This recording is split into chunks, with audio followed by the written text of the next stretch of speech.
Hello, hello, and thanks for stopping by. This is XCOM Enforcer for Windows, developed by Microprose Software and published by Infogrames in 2001. Hasbro Interactive is part of the mix in here somehow. I don't know exactly where they fall. Developer, distributor, publisher, somehow they're in the mix. Apparently they were part of this, and they folded as a video game company right after this was released. That's what the internet says anyway. The rumor is that they had 3 XCOM games that were in the works, and they canceled 2 of them, and they used some of the assets from those games to make this one. It's interesting information, assuming it's true, and it kind of makes me curious to what those other games might have been. So Enforcer is an interesting game in the XCOM series because it's part of the XCOM series, but it's nothing like the other XCOM games. I reviewed at least one other XCOM game in the channel so far, Terror from the Deep, which is a great strategy game that I'll link to in the description. That review shows the basic XCOM series standard.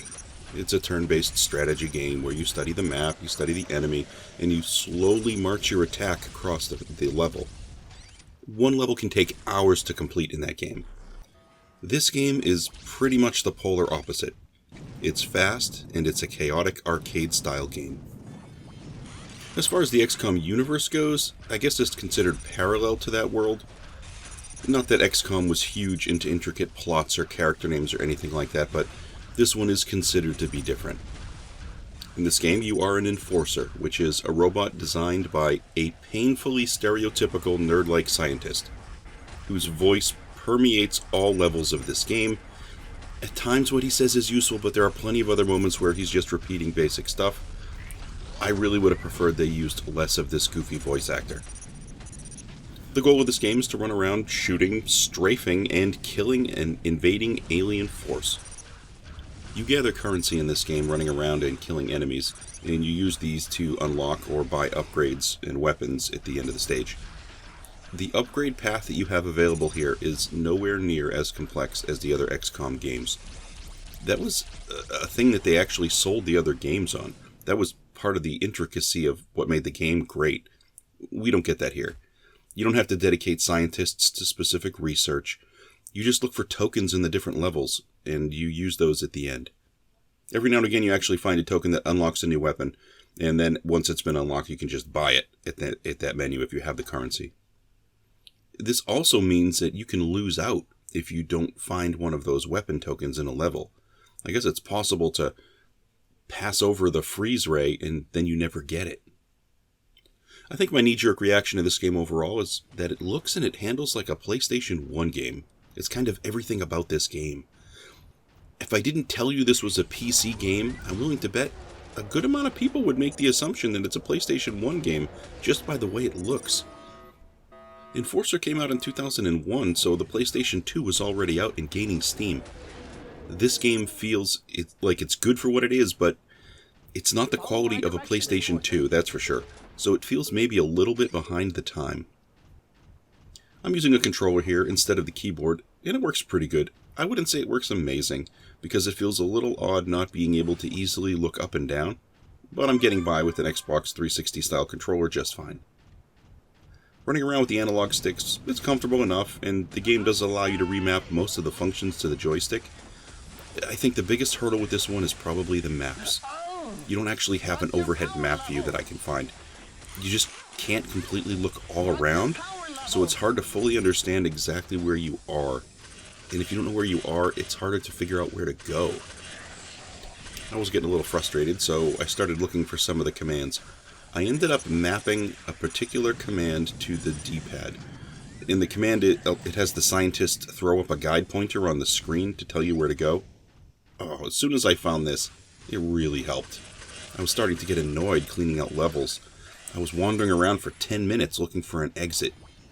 This really helps, especially considering the maps are kind of dark and it's just never obvious where to go. As soon as I got the pointer going though, things got way better. This is a chaotic game, and I find myself holding down the fire button almost non-stop. You have a default gun and unlimited ammunition, and you're constantly running into other weapons that are teleported in. Those don't have unlimited ammunition. You're going to end up grabbing them by accident, to be honest. They just run out of ammo, and then you switch back to your default gun automatically, and you just carry on. So, non-stop shooting isn't really a problem here. It's sort of just the way the game is. There also tend to be aliens all over, and the number of weapons or upgrade icons that teleport into this game, they are too vast to count. They just keep coming in. When it comes to the quality or usefulness of a particular gun, I can't say they're all that great. I mean, I appreciate the effect that a good freeze ray offers, but it doesn't do much damage here, and when you're facing a horde, I feel like it kind of slows things down. It slows the killing. It's probably my least favorite weapon of the mix, and I've unlocked at least half of the weapons in the game. You're constantly shooting, running, and strafing, and I can't remember the last game I played where there was so much need for stepping to the left or right. You're constantly trying to move out of the way of incoming fire, and shooting down your enemy at the same time. You do have mission objectives, but they're pretty basic here. You kill all enemies. That's easy enough. Find and rescue all humans. Maybe a mix of the two. Destroy all teleport machines and all enemies. Basic stuff. Occasionally you do get a boss, and they're just really bullet sponges at that point. The levels are fine, though they're pretty basic, and there isn't that much detail in them. You do get an occasional park bench in a street or a car, and they usually can be destroyed, which is nice, but this is not a detailed game in that regard. It's mostly just a maze. Like I said before, it's going to feel like a PlayStation 1 game.